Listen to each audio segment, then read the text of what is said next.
Just when you think it can't happen again, you open the police blotter from Pontiac, Michigan. For the second time this year, a mother there is accused of this: abandoning her little kids, 3 of them, in absolute filth and squalor. When it happened the first time, the landlord called police because he hadn't been paid rent in months. But this time, it was one of the little kids who called the police because she was scared someone was trying to break in and her mom wasn't there. When the officers arrived, they found a 12-year-old girl and her 9-year-old brother and sister alone in this. I think it's safe to say it's a house of horrors. The apartment was littered with rotting food, garbage, and feces, both human and animal. There's the fridge. Don't think it's working. Police say there was no working plumbing either. And that's why the children were using a cardboard box as a toilet. You can see the condition of the toilet in that video. In some of the pictures, you can even see bugs flying all around the filth. 3 cats were also in the home. The children told police that they had not seen their mother since the day before. So when police tracked her down, they charged her with 3 counts of child abuse, which means 31-year-old Terry Johnson could be facing 10 years in prison.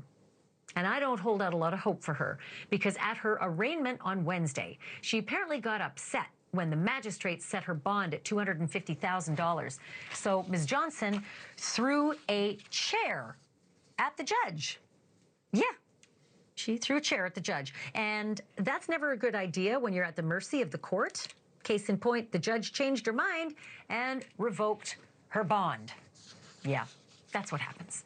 CPS has placed each child with their biological fathers. And here's what's really strange. Terry Johnson's case comes just months after Kelly Bryant was arrested for doing almost the exact same thing, but worse. Her 3 kids were found abandoned for years in trash and human waste and mold. An occasional DoorDash delivery would apparently appear on the front step, you know, to keep them fed. Joining me now is Oakland County Sheriff Michael Bouchard. He has worked both of these cases. He's back with us again. Sir, thank you so much for coming back to the program. Let me start with the obvious. How are these most recent 3 kids doing tonight? Because it really just broke my heart to hear that they had to be split up and go to their biological fathers. Yeah, it's heartbreaking. And when I got page that night when they had discovered a situation, I thought, wait, this can't possibly be happening again. We can't have a situation with 3 kids again in a terrible situation, and sadly we did. It's unbelievable, as are the pictures and video that your officers were able to document as evidence of the conditions that these little kids were living in. Speaking of that, I know how officers talk when they get back to the station. It's one thing to see it. What did they really say about it?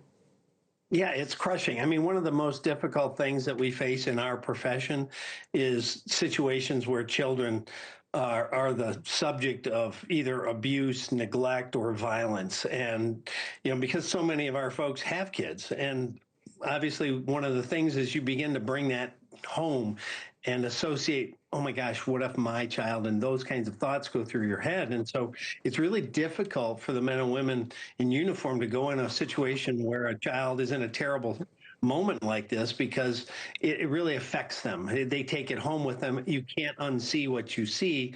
And so we always provide them with our peer-to-peer support system to have kind of a healthy way, if you will, to process what they see on a daily basis, tragically.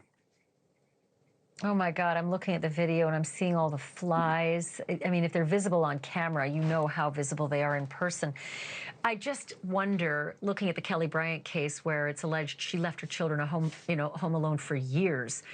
Do you have any evidence that these kids in this particular case had been left more than just this one 24-hour period? Yes, it's apparently a pattern of late. It hadn't been, according to preliminary information and investigation, that had been going on like that other case for years, but it had been going on for some period of time where she would go away for a day or so at a time, and they would be left alone in this home in this state. And so, it's one of those things where it's hard to wrap your head around. We would remove animals from a setting like this, let alone children's and animals. No kidding. I'm also wondering, it's hard to distinguish what is what among the filth and trash and refuse all throughout the floors. Do your officers know if there was any edible food, or did these kids look to be malnourished at all?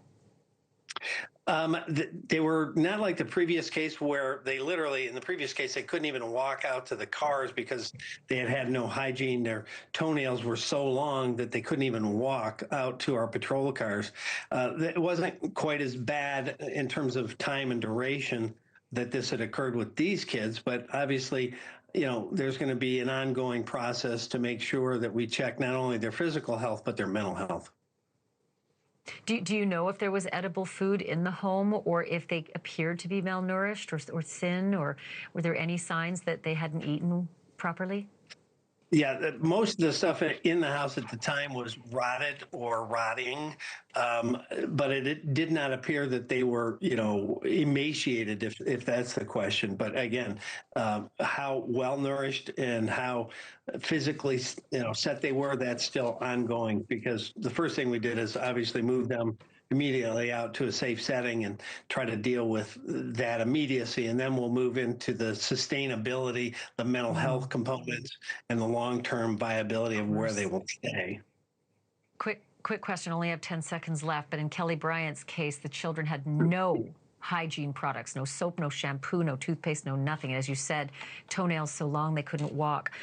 Anything like that in this case?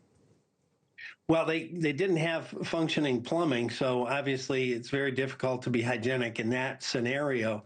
But again, it hadn't been going on for that period of time. It had been going on for a period of time, but it appears to have started sometime this year, and we're still trying to run that down where things started to go off the tracks. Thank you for watching. Subscribe below and download our NewsNation app right now on your phone, and you will get fact-based, unbiased news for all Americans.